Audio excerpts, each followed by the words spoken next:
Otasansan rédíò and TV a wà lórí Facebook àti YouTube. àmọ́ tó ti gbọ́ tuntun a tún ti rí tuntun o. Kí la gbọ́ kí la rí lórí jíjẹ ọba aláàfin tuntun fúnlùú Ọ̀yọ́. Ọ̀kan nínú àwọn ọmọye tó wá láti ìdílé Ọ̀wádé náà mọ̀ tún ti mórí lélé ẹjọ́. Ó tún ti wọ́ kábíyèsí tuntun aláàfin tìlú Ọ̀yọ́ tí gómìnà Olúwaṣèyí Mákindé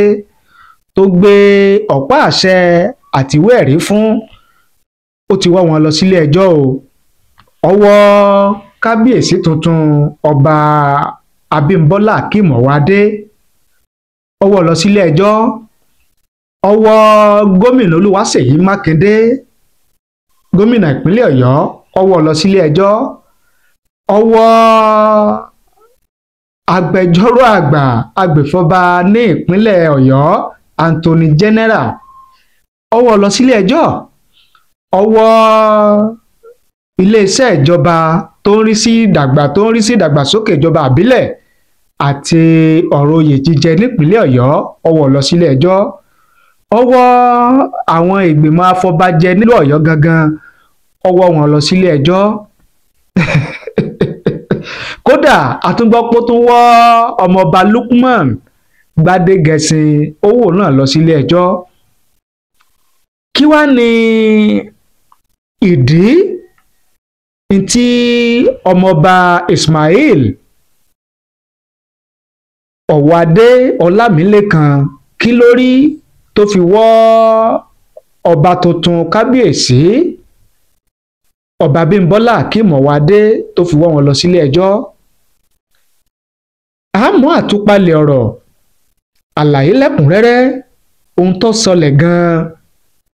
àmọ́ wá fún yín tẹ́yìn náà gbọ́ lórí ètò lónìí. Mo sì fẹ́ kẹ́ ẹ farabalẹ̀ kẹ́ ẹ gbọ́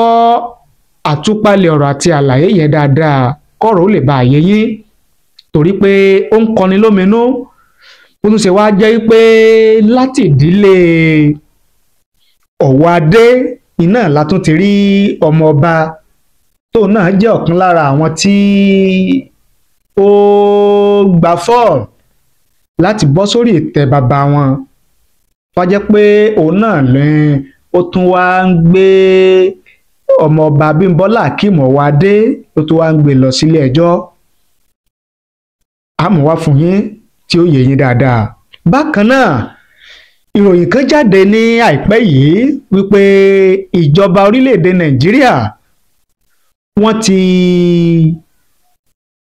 ṣetán láti fún ẹbí bàbá Pa Adésínà tí wọ́n ṣe àgbékalẹ̀ àsíá orílẹ̀-èdè Nàìjíríà green white green national flag tó dolóògbé lọ́jọ́sí pé ìjọba àpapọ̀ ti ṣetán láti fún ẹbí wọn ní 30 mílíọ̀nù náírà. Ṣé lóòótọ́ ní ìròyìn yẹn? Báwo ni ìròyìn yẹn ṣe lọ? Kí ni èrò àti ìwòye àwọn èèyàn? Àmú wá fún yín tẹ́yìn náà gbọ́ lẹ́kùnrẹ́rẹ́ bó ṣe ṣẹlẹ̀ gan-an. Ṣùgbọ́n kí n tó tẹ̀síwájú ẹ jẹ́ kí n dókè lọ́hùn-ún ká wò ó ká gbọ́ ohun tí wọ́n ní fún wa. Tá a bá wá padà dé ká wá tú pẹrẹpẹ ọ̀rọ̀ ká fẹ́ lójú ká bó yẹkẹtẹ gẹ́gẹ́ bí ìṣe wa lórí ètò. Ẹ má tíì lọ mo sì wà lórí ètò mo ń padà bọ̀. Otasansan Media àtúntìdé o. Níbikíbi nígbàkúgbà iṣẹ́ wa o. Ó kárí ayé. Otasansan Media ilé-iṣẹ́ tí Èdùmàrè gbé kalẹ̀ fún gbogbo ẹni ó fẹ́ ṣe ayẹyẹ bíi wedding, birthday, funeral, coronation, anniversary, concert, product launch àti bẹ́ẹ̀ bẹ́ẹ̀ lọ. Àwọn irinṣẹ́ wa kọjá bẹ́ẹ̀. Professional camera wa mú sánsan. Lightning wa mọ́lẹ̀ kedere. Sound wa já tòròtò. Drone camera wa wúni lórí. Editing wa ò lẹ́gbẹ́. Finishing wa kọjá bẹ́ẹ̀. Bẹ́ẹ̀ làwọn òṣìṣẹ́ wa kọ́ṣẹ́mọṣẹ́ pẹ̀lú ìrírí bá a ṣe gbé kámẹ́rà yáǹgù lóríṣiríṣi. Kódà bẹ́ẹ̀ fẹ́ ṣe documentary ẹ pè wá kábàáyé gbé kalẹ̀ lára ọ̀tọ̀. Pẹ̀lú owó tí ò gún pa. Àtún bá ní ṣe MC lóde ayẹyẹ gbogbo ẹ pè wá sójú òpó 07063291779 iléeṣẹ́ wa wà ní nọ́mbà 13 ọlágòkè àkànó street àbáyọ̀mí ìwó road ìbàdàn Otasansan media níbikíbi. ẹ káàbọ̀ padà Tajudeen olówó òkè lórúkọ tèmi MC tó ta sánsán làwọn èèyàn ń pè mí èmi nìnajú ẹkùn tí bọdẹlẹ́rù ní gbogbo ìgbà akí gbogbo ẹ̀yin lólùfẹ́ wa tẹ́ ń wò wá tẹ̀dẹ̀ ń gbọ́ wa káàkiri àgbáláyé lórí ìkànnì wa ìkànnì yín ìkànnì tí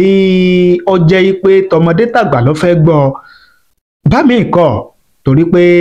òdodo iná ni àyàn láàyò la dúró léré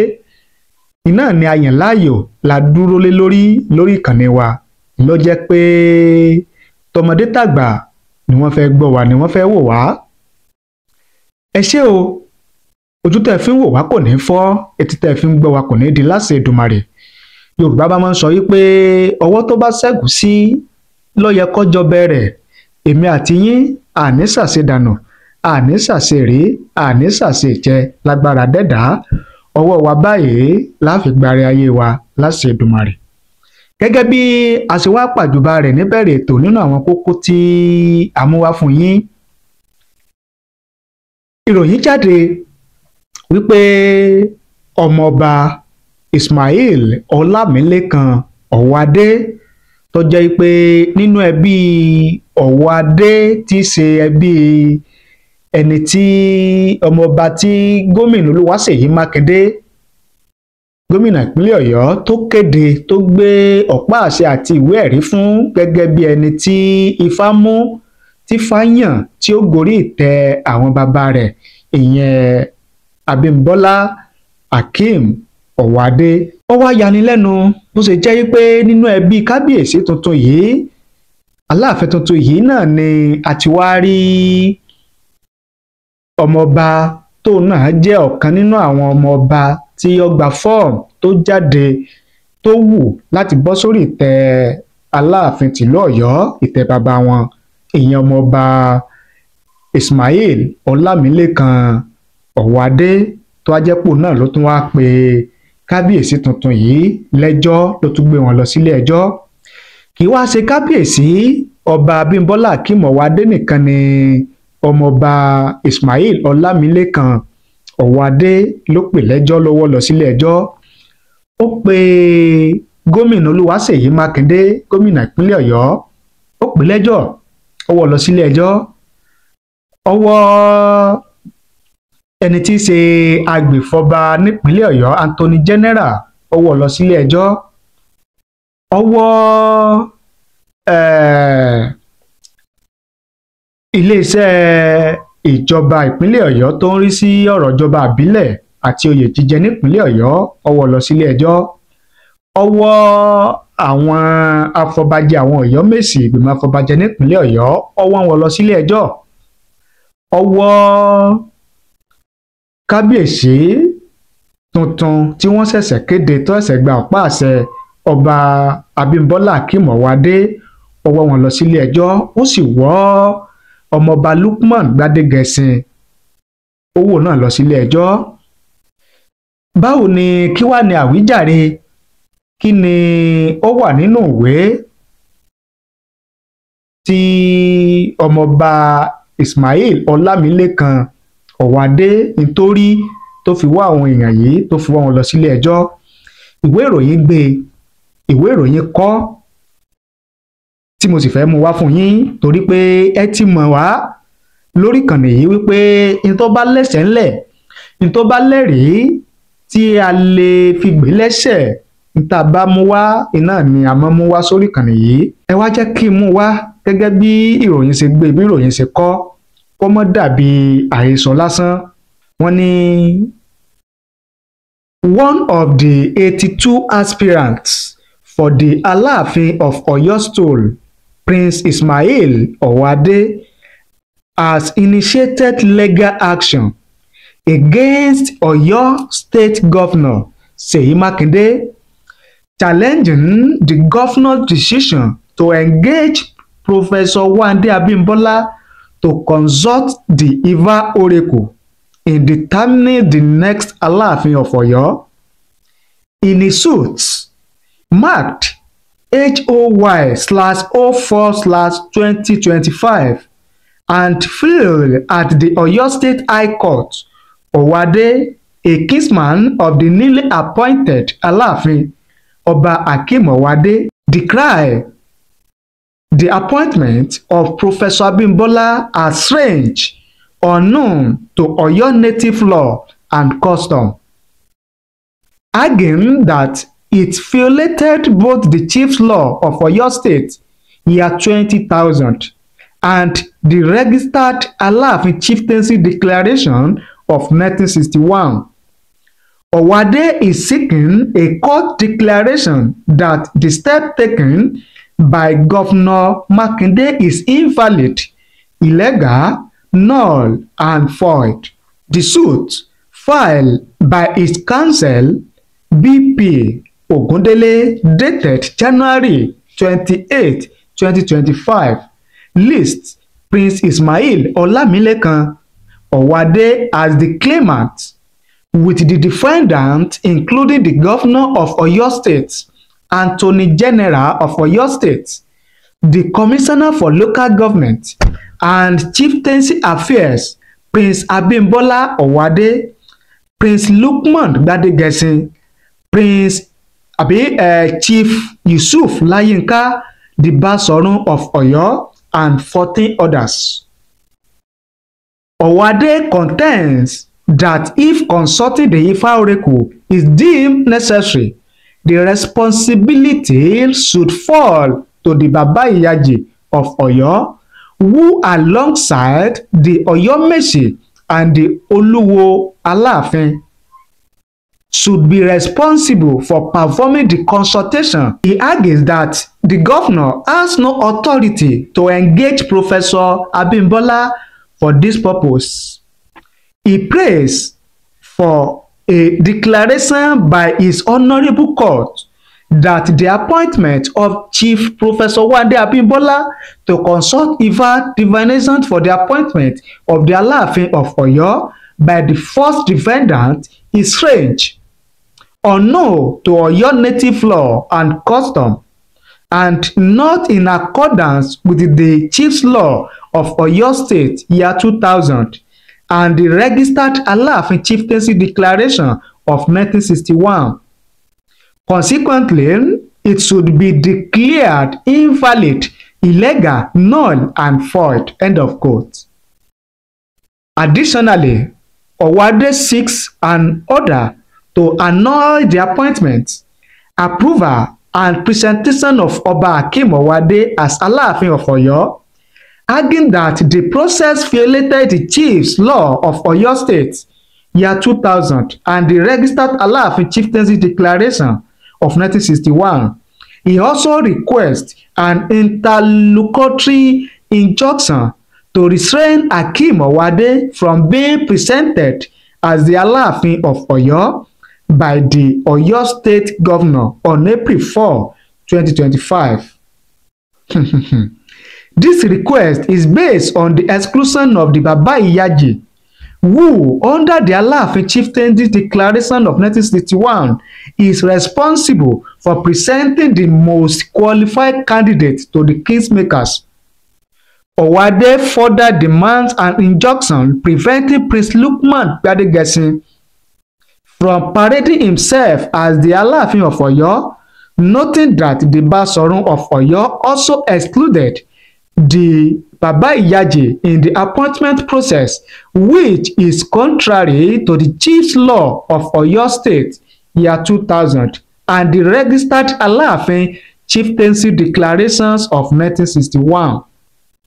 The claimant seeks an order declaring that the process which led to the selection of the Prince Lukman Ayinla Gbadegesin by the Kingmakers, which excluded the Baba Iyaji, did not comply with the necessary illegal frameworks, rendering its elections and appointment invalid, unlawful, and unconstitutional.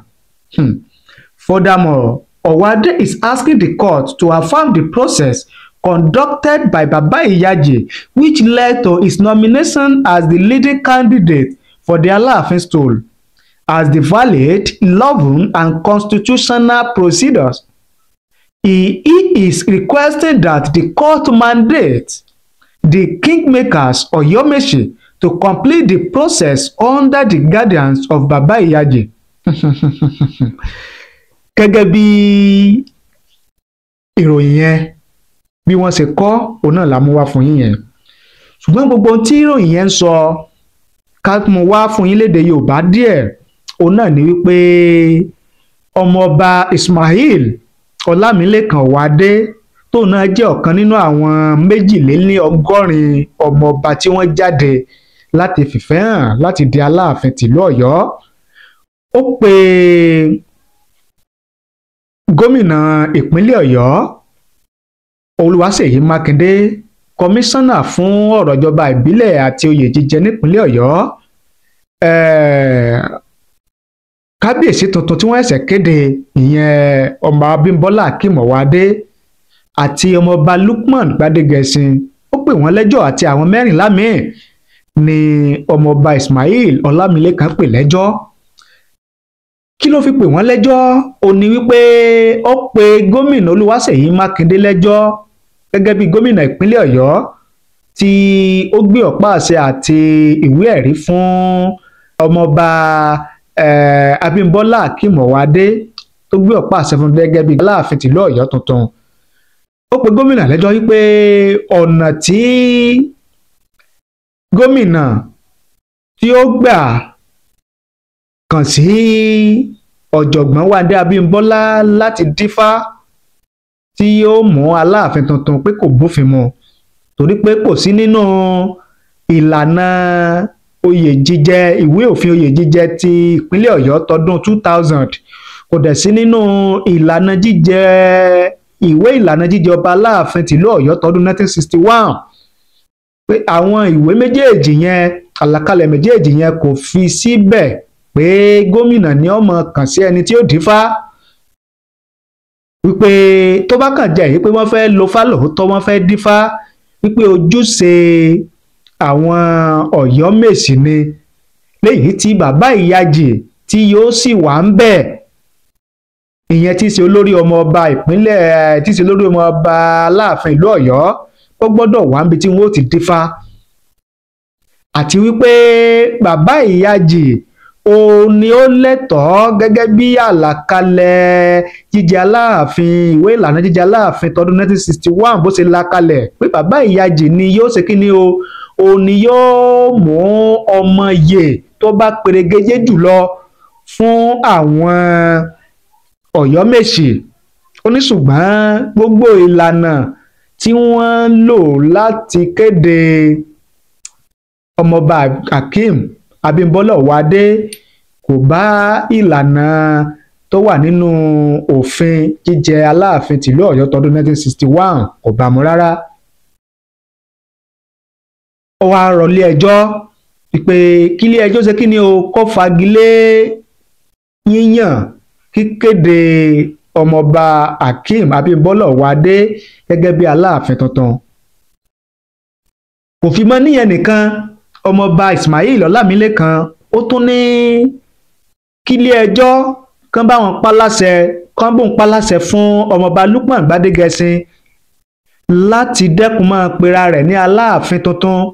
torí pé ìlànà tí wọ́n gbà yan òun náà tí àwọn Ọ̀yọ́mèsì gbà tí wọ́n fi sọ wípé òun ni àwọn mú, pé ìlànà táwọn náà tọ̀ pé kò bófin mu, torí pé kì í ṣe òun ìyẹn Lukman Gbádégẹṣin yẹn náà ni Bàbá Ìyájì ni ó fà kalẹ̀ fún àwọn Ọ̀yọ́mèsì, pé ẹni tí Bàbá Ìyájì bá sì fà kalẹ̀ tó bá fà kalẹ̀ fáwọn Ọ̀yọ́mèsì pé ni àwọn Ọ̀yọ́mèsì ó ti ṣẹlẹ̀ lórí. Ó tún wá tẹ̀síwájú, ó ní òun gẹ́gẹ́ bí ẹnìkan o tó náà jẹ́ ọ̀kan lára àwọn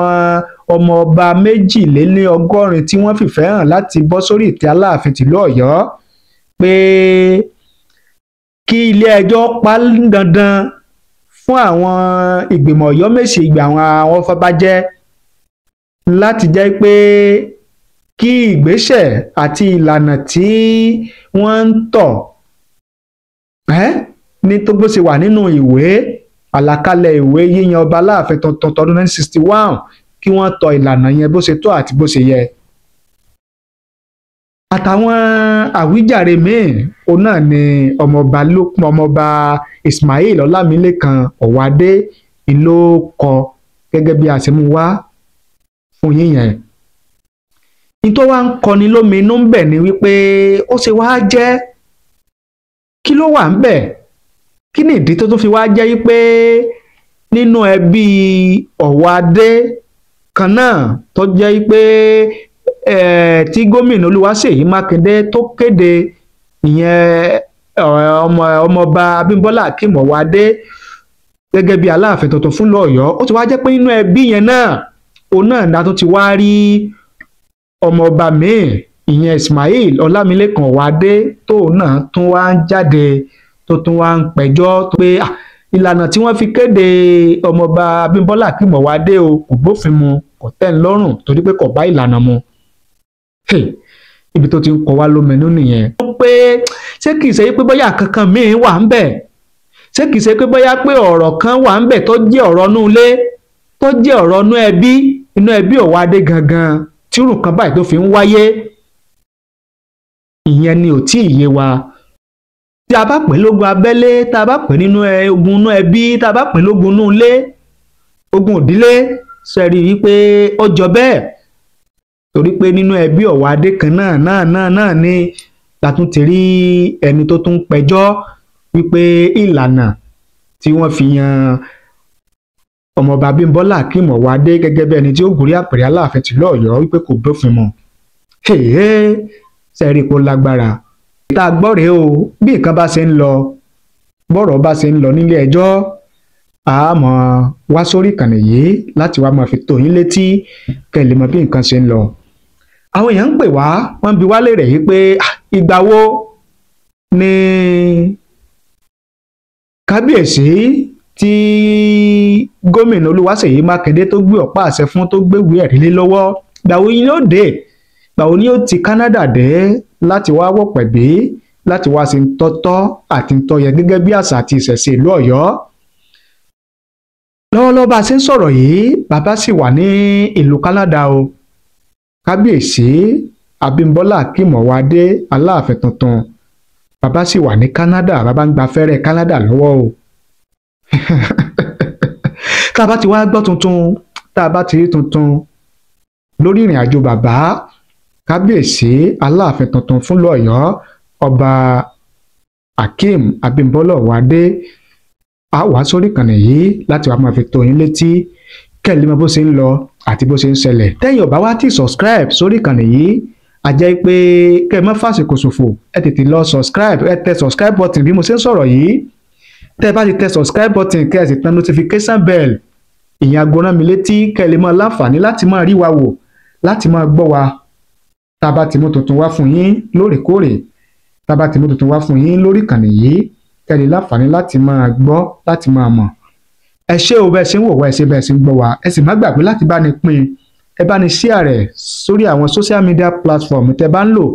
ẹ bá ní share rẹ̀ sí lógúnlógún lọ́gbọ̀n kó lè káàkiri àgbáláyé kó lè rìn dáadáa. ẹ ṣé o bẹ́ẹ̀ ṣe ń wò wá ẹ ṣé bẹ́ẹ̀ ṣe ń gbọ́ wa.